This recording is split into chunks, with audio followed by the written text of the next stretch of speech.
আসসালামু আলাইকুম আপু, কেমন আছেন? ওয়ালাইকুম আসসালাম। ভালো আছি। আপনারা কেমন আছেন? আলহামদুলিল্লাহ, আমরা সবাই ভালো আছি। যাই হোক, আমাদের জীবনের গল্প অনুষ্ঠানে যেহেতু আপনি উপস্থিত আছেন, তো আপনার জীবনের গল্প আমাদের দর্শকবৃন্দুর উদ্দেশ্যে বলেন। জীবনের গল্প আর কি বলবো? আমি একটা বাবা ছাড়া একটা ফ্যামিলির মেয়ে। আমার ছোট ২ টা বোন আছে, আমার মা আছে। এই আমার ছোট সংসার। আমি গ্রামে থাকতাম। ঢাকায় আসছি কিছুদিন হলো, ২-৪ দিন। আসছি তাও একটা আপুর মাধ্যমে আপনাদের সঙ্গে পরিচয়। আর আমি এখানে মূলত আসার কারণ যে গ্রামে যৌতুকের অভাবে বিয়ে শাদী হয় না। আর আমার বাবা না থাকায় এখনো বিয়ে করতে পারিনি। তো আপনাদের মাধ্যমে আসছি, কেউ কারো যদি আমাকে ভালো লাগে, কেউ যদি পছন্দ করে তাহলে বিয়ে তাহলে। শাদী করবেন, হ্যাঁ, এই তো? জি। তো কেমন ছেলে চাচ্ছেন আপনার লাইফ পার্টনার হিসেবে?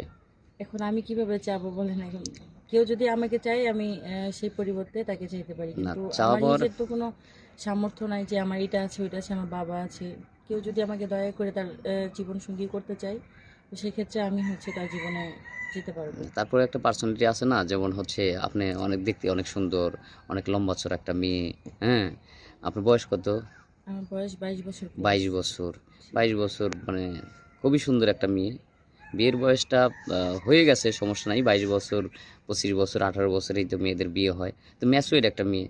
তো সেই হিসাবে আমি মনে করি যে তা আপনার কার সাথে, কেমন ছেলে হলে আপনার সাথে মানে পারফেক্ট মানাবে আর কি, আপনার মানে পছন্দটা আর কি সৌন্দর্য জানতে তো সবচেয়ে বড় কথা নয়, সবাই মানুষ, এটা বড় কথা। আর বিবাহিত জীবন তো আর খেলনা জীবন নয়। বিয়ে করলে আপনার যে এমন একটা পুরুষ যে সারা জীবন সংসারের দায়িত্ব নিতে পারবে, ভালোবাসতে পারবে, ভালো রাখতে পারবে, তাকে বিয়ে করতে চাই। মানে আমি হয়তো বয়সের দিক দিয়ে ম্যাচিওর, বাট আমার আর্থিক অবস্থা খারাপ।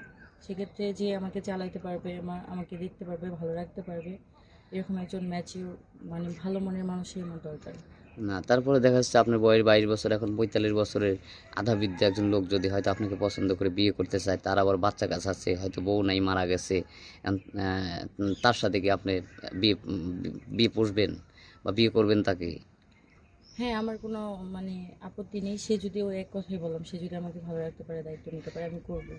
মানে এক কথা, বিবাহিত হোক অবিবাহিত হোক, আপনাকে যদি সে চালাতে পারে তাকেই আপনি জি, বিয়ে করবেন। এখন আপনার দরকার একজন মাথার ম্যাচিওর। ছায়া।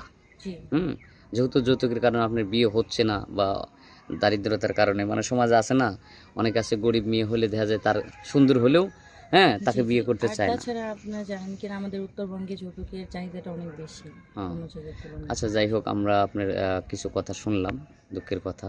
তো যাই হোক, এখন আপনার কোনো পার্সোনাল ফোন আছে? যদি আমরা ভিডিওটা পাবলিক করে, অনেকেই আপনাকে চাইতে পারে, কারণ আপনি তো অনেক দেখতে শুনতে অনেক সুন্দর। ভালো ছেলেও চাইতে পারে, না, হ্যাঁ, জি। অবিবাহিত ছেলেও চাইতে পারে, পারে না? না, আমার ফোন নেই। আমার একটা বাটন ফোন ছিল বাড়িতে যখন থাকতাম, তো ওটা কিছুদিন আগে ভেঙে গেছে। তো একটা আপুর মাধ্যমে তো আপনাদের এখানে আসছি, আর যেহেতু আমার ফোন এসে আমি নিয়ে আসছি, এই তো আর কি। ফোন নেই না?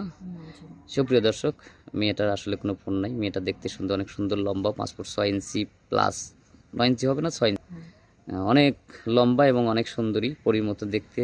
কিন্তু আজ দুঃখের বিষয়, যৌতুকের কারণে তার বিয়ে হচ্ছে না। যদি যৌতুক ছাড়া কেউ বিয়ে করতে চান, যে বয়সেই হোক না কেন, আমাদের ইমো নম্বর দেওয়া থাকবে, আমাদের সাথে যোগাযোগ করবেন, চেষ্টা করব তার সাথে যোগাযোগ করে দেওয়ার। ভালো থাকবেন, সুস্থ থাকবেন, আল্লাহ হাফেজ।